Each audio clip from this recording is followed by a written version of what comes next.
Alright, welcome back. We're just here today. We're going to do some work on the E30. Today we're just going to fit an additional temp sensor to the block, mount the wiring harness, and then probably take a look at the headers as well and just kind of get this engine bay a little bit more ready, really. Yeah, so there we go. Yeah, perfect. So for the interior of the car, we're going to be running 3 extra Vito gauges, which are just going to sit down in the bottom where the cigarette lighter would normally be. So what we have here is a ProFlow little adapter fitting, which just adapts the M12 by 1.5 port in the head extra one to a little 1/8 inch MPT. So we've just fitted that and then thread sealant around the fitting, put that in there, copper washer on the outside, so we're just going to thread that into the head and torque it up, and then we're good to go.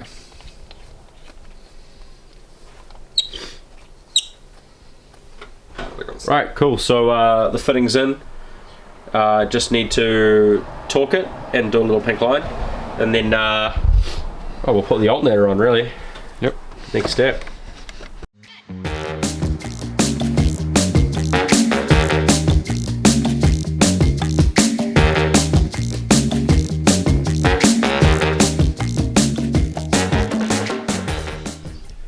So the difference in these sensors is they're all temp, but ECU, E30 cluster, and just an additional temp sensor. Cool, the alternator's in now, belt's on, everything's all torqued down, sensors in, so now we'll probably start mounting the wiring harness to the engine.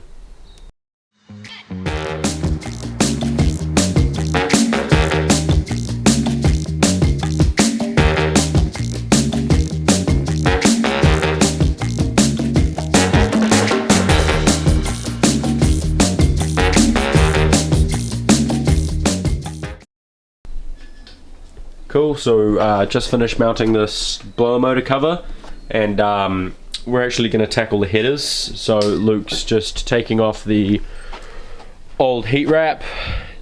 We just decided that we're not the biggest fan of it, and it's a little bit unnecessary for what we're doing here. Yeah, so these headers came off originally my old E30, which had an M52 swap, and they were made for that, to fit in an E30 with the steering column that we have. So I sold them on and now bought them back off the guy I sold them on to, so that we can fit them back to this one.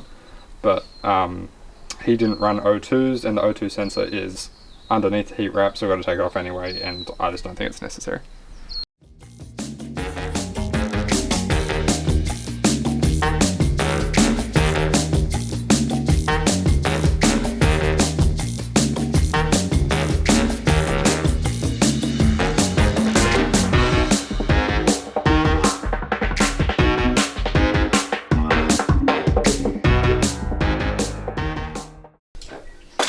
Alright, so headers roughly mounted on with gaskets. We're missing a couple of the studs, so we're just going to chuck some of them in before bolting it down, and then just torque it down, get it all good.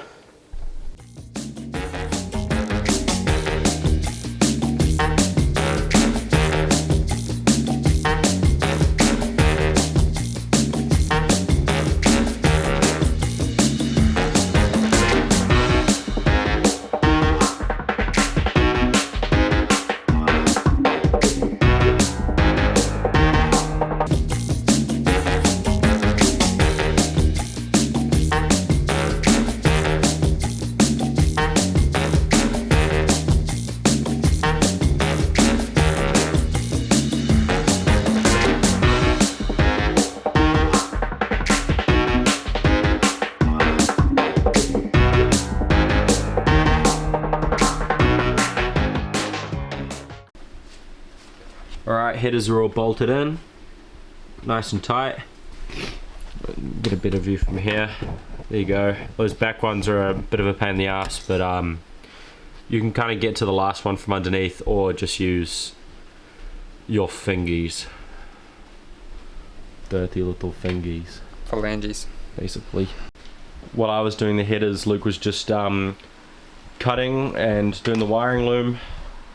Something that he does for Skunkworks website, and this is where this one's come from, but just doing some finishing and mounting it to the engine and getting it all kind of organized, really.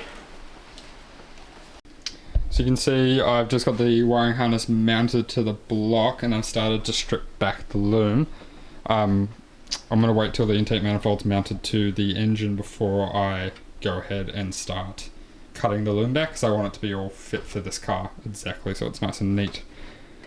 So yeah, pretty much that's awesome. Headers, Harry got all mounted up.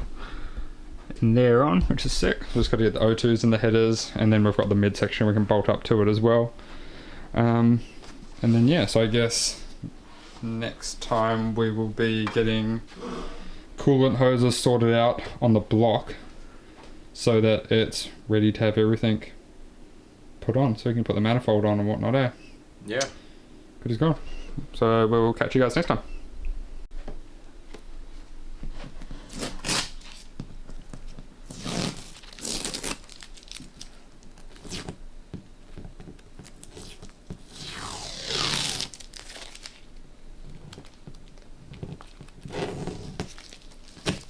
And the alternator as well.